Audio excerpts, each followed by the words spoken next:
এই মুহূর্তে কথা বলে নেব আমাদের অপর প্রতিনিধি কৃষ্ণেন্দু অধিকারীও সরাসরি আমাদের সঙ্গে রয়েছেন।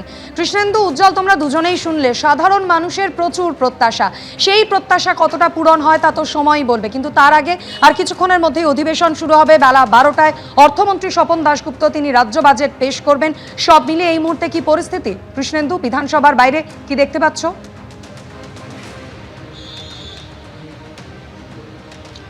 দেখো, তোমায় বলি যে এই প্রত্যাশা স্বাভাবিক, কারণ বিপুল জনাদেশ নিয়ে বিজেপি সরকার এসছে। এই প্রথম রাজ্যে বিজেপি সরকার এবং সেই বিজেপি সরকারের প্রথম পূর্ণাঙ্গ বাজেট, মানুষের আকাশচুম্বী প্রত্যাশা।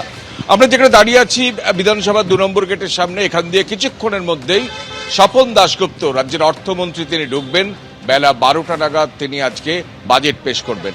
এই বাজেটে এই প্রত্যাশা আকাশচুম্বী এই কারণেই যে দীর্ঘদিন পর, প্রায় 5 দশক পর রাজ্যে স্বাদ পেয়েছে ডবল ইঞ্জিন সরকারের, অর্থাৎ কেন্দ্রের যে সরকার এবং রাজ্যের একই দলের সরকার।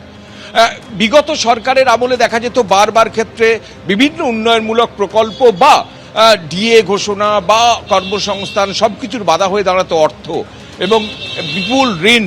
এবং সেক্ষেত্রে এই নতুন যে সরকার এসছে এবং কেন্দ্রীয় সরকার যেহেতু বিজেপির সরকার, এই ডবল ইঞ্জিনের সরকারের সেই সমস্যাটা অনেকটাই লাঘব হবে। কার্যত গৌরী সেন হবে কেন্দ্রীয় সরকার, এমনটা বলাই যায়। বেশ কিছু বিষয় অবশ্যই আজকে নজর থাকবে, কারণ বারবার প্রায় 1.5 মাসের সরকার এবং তার মুখ্যমন্ত্রী শুভেন্দু অধিকারী বারবার এই প্রত্যাশা আকাশচুম্বী করেছেন নিজেই। তিনি বারবার বলেছেন যে এই বাজেটে একটা চমক থাকবে। ডিএর যে আন্দোলনকারী, সেই আন্দোলনকারীদের সঙ্গে বৈঠকের পর বলেছেন ডিএ নিয়ে একটা চমক থাকবে এবং বড় শিল্প কর্মসংস্থান এসব নিয়েও একটা চমক থাকবে আজকের বাজেটে, সেটাই প্রত্যাশিত। কিছুদিন আগেই রাজ্যের অর্থমন্ত্রী, কেন্দ্রের অর্থমন্ত্রী নির্মলা সীতারামনের সঙ্গে বৈঠক করেছেন।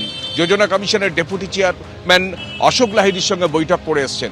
স্বাভাবিকভাবে আজকে বিজেপি সরকারের প্রথম পূর্ণাঙ্গ বাজেট এবং সেই বাজেটের একাধিক প্রত্যাশা আমরা সাধারণ মানুষ করছে এবং সেটাই প্রত্যাশিত।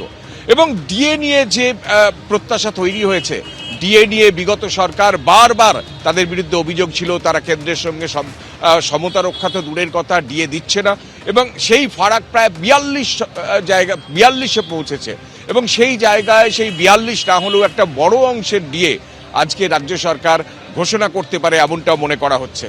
কর্মসংস্থান একটা সবচেয়ে বড় বিষয়, কারণ বিগত 15 বছরে কর্মসংস্থান কার্যত বন্ধায় পরিণত হয়েছে রাজ্য। এটা প্র্যাকটিক্যালি এটা সত্য, কারণ বহু বছর ধরে পরীক্ষা নেই, 10 বছর ধরে এসএসসি পরীক্ষা নেই, যেটা বড় কর্মসংস্থানের একটা বিষয় ছিল অন্তত শিক্ষক নিয়োগের ক্ষেত্রে। এবং যে নিয়োগ হয়েছে সেই নিয়োগও কার্যত বাতিল করতে হয়েছে সুপ্রিম কোর্টকে। এই যে নিদারুণ দুর্নীতি এবং প্রাতিষ্ঠানিক দুর্নীতির ফলে নিয়োগ কার্যত সব ক্ষেত্রেই বন্ধ হয়ে গেছে। দীর্ঘদিন ধরে নিয়োগের পরীক্ষা নেই, পিএসসির দীর্ঘদিন পরীক্ষা নেই। এই সমস্ত ক্ষেত্রে কর্মসংস্থানের ক্ষেত্রে নতুন কি দিশা দেখাবে রাজ্য সরকার, সেদিকে অবশ্যই নজর থাকবে, কারণ কর্মসংস্থান একটা প্রায়োরিটি। এবং যে অঙ্গীকারপত্র কেন্দ্রীয় সরকার বা বিজেপির তরফ থেকে ভোটের আগে দেওয়া হয়েছিল, সেখানে বেশ কিছু অঙ্গীকারপত্র দেওয়া হয়েছিল, তাতে কর্মসংস্থান, ডিএ ঘোষণা, পে কমিশন ঘোষণা, একাধিক বিষয়ের কথা বলা হয়েছিল। এবং রাজ্যের শিল্পমন্ত্রী হয়েছেন তাপস রায়, তুমি জানো, এবং রাজ্যের মুখ্যমন্ত্রী শুভেন্দু অধিকারী তিনি ইতিমধ্যেই জানিয়েছেন যে তিনি টাটাকে ফেরাবেনই। টাটার চলে যাওয়ার মধ্য দিয়ে রাজ্যের শিল্প কার্যত অন্তর্জলী যাত্রায় চলে গেছে, এরকম একটা ধারণা এই পশ্চিমবঙ্গ সম্পর্কে দীর্ঘদিন ধরে বিদেশে, বাইরে, আমাদের রাজ্যেও এটা প্রচলিত আছে। ঠিক সেই জায়গায় বড় শিল্প কতটা ফিরে আসে, টাটা কিভাবে ফিরে আসে, সিঙ্গুরে ফিরে আসে না অন্যভাবে ফিরে আসে, এবং বড় শিল্প না হলে, রাজ্যের কর্মসংস্থান না হলে অর্থনীতির যে কোনো উন্নয়ন হয় না, এটার জন্য অর্থনীতি পড়তে হয় না, বুঝতে হয় না। সেক্ষেত্রে দীর্ঘ 15 বছর ধরে যে রাজ্যের কর্মসংস্থানের যে ঘাটতি, যে বড় শিল্পের যে ঘাটতি, সেই ঘাটতি আজকের বাজেটে কতটা পূরণ হয় সেদিকে অবশ্যই নজর থাকবে। তাই প্রত্যাশা অবশ্যই প্রবল, কারণ প্রত্যাশা মানুষের স্বাভাবিক যে দীর্ঘদিন পরে এই প্রথম রাজ্যে বিজেপি সরকার এসছে এবং সেই বিজেপি সরকারের প্রথম পূর্ণাঙ্গ বাজেট। টাকার জন্য কেন্দ্রীয় সরকার আছে। এই ডবল ইঞ্জিন সরকারের স্বাদ পেয়েছে 5 দশক পরে মানুষ। স্বাভাবিকভাবে সেই প্রত্যাশা কতটা পূরণ হয় তার জন্য অবশ্যই 12টা পর্যন্ত অপেক্ষা করতে হবে। একদমই, অবশ্যই সেদিকে আমাদের নজর থাকবে। কৃষ্ণেন্দু এবং উজ্জ্বল দুজনকেই আপাতত ধন্যবাদ। আর কিছুক্ষণ পরেই রাজ্য বাজেট পেশ করবেন অর্থমন্ত্রী স্বপন দাশগুপ্ত।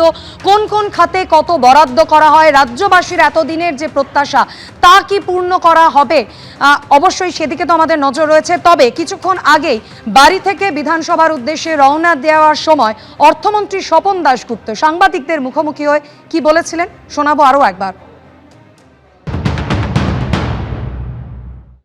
এখন এইটাই দেখালাম, এর ভেতরে কি আছে এটা পরে বলবো। আরেকবার একটু দেখো না, একটা কথা হচ্ছে যে সাধারণ মানুষ ভালো বাজেট বলতে বোঝেন জনমোহিনী এবং কল্পতরু সেটা তোমার ইন্টারপ্রিটেশন। এখন সেটা কি লোকে কি বুঝবে, কি কিরকম ভাবে তাদের রায় কি হবে সেটা পরেই বুঝবো। পরিবেশ বান্ধব জিনিস দিয়ে তৈরি করে, যে পাট দিয়ে জুটের তৈরি, এটাও কি একটা নতুন বার্তা নাকি?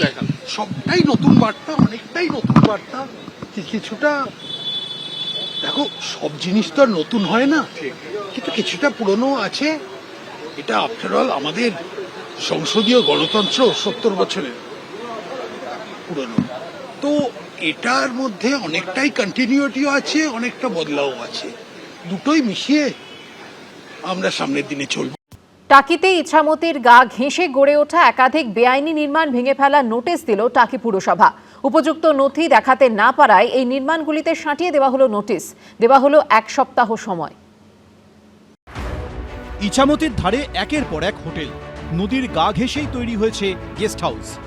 অভিযোগ, যার মধ্যে বেশ কিছু তৈরি হয়েছে বেআইনিভাবে। এ ছবি বর্তমানে অন্যতম উইকেন্ড ডেস্টিনেশন উত্তর 24 পরগনার টাকি। এবার সেই বেআইনি নির্মাণগুলি ভেঙে দেওয়ার নির্দেশ দিল প্রশাসন। তালিকায় রয়েছে 13টি গেস্ট হাউস, যার অধিকাংশ তৈরি হয়েছিল গত 15 বছরের তৃণমূল জমানায়। নতুন সরকার ক্ষমতায় আসার পর 15ই মে পুর ও নগরোন্নয়ন দপ্তর নোটিশ পাঠায় টাকি পুরসভায়। তাতে বলা হয় সমস্ত বেআইনি নির্মাণের বিরুদ্ধে ব্যবস্থা নিতে হবে। সেই মতো 56টি গেস্ট হাউস এবং ব্যবসায়িক প্রতিষ্ঠানকে নোটিশ দেয় টাকি পুরসভা। বাকিরা নথি দেখাতে পারলেও 13টি গেস্ট হাউসের নথি পুরসভায় জমা পড়েনি। এরপরই 1 সপ্তাহ সময় দিয়ে নোটিশ দেওয়া হয় এই 13টি গেস্ট হাউসকে। গত 15ই মে পশ্চিমবঙ্গ সরকারের পুর নিগম দপ্তর পৌরসভাতে একটা নোটিশ আসে যে বেআইনি নির্মাণের বিরুদ্ধে ব্যবস্থা গ্রহণ করতে হবে। অত্যন্ত নিয়ম বহির্ভূতভাবে তারা কাজ করেছে এবং কোনো ক্ষেত্রে জমির কাগজও সেক্ষেত্রে ঠিক নেই। এই ধরনের 13টিকে আমরা চিহ্নিত করেছি। এবার সেই ক্ষেত্রে সেই 13টিকে আমরা নোটিশ পাঠিয়েছি যে তারা নিজেরা যদি ব্যবস্থা গ্রহণ করে ভালো, আদারওয়াইজ প্রশাসন এবং পৌরসভা এর বিরুদ্ধে ব্যবস্থা গ্রহণ করতে বাধ্য থাকবে। টাকির প্রধান আকর্ষণই হচ্ছে টাকি ইছামতি নদী। এইভাবে যদি নদীর মধ্যে অবৈধ নির্মাণ হয় একের পর এক, তাহলে একদম বাস্তুতন্ত্র নষ্ট হয়ে যায়। সেই বাস্তুতন্ত্রকে রক্ষা করবার জন্য কিন্তু এগুলো ভেঙে দেওয়ার এক সময় না এক সময় দরকারি। নদীর প্রাকৃতিক যে স্বাভাবিক গতি, তাকে রোধ করা যায় না। এর আগে কলকাতা সহ একাধিক জেলায় বেআইনি নির্মাণ ভাঙতে রাস্তায় নেমেছে বুলডোজার। এবার সেই পথে হাঁটতে চলেছে টাকি পুরসভাও। সমীরণ পাল, এবিপি আনন্দ। এবিপি আনন্দ, এগিয়ে থাকে, এগিয়ে রাখে।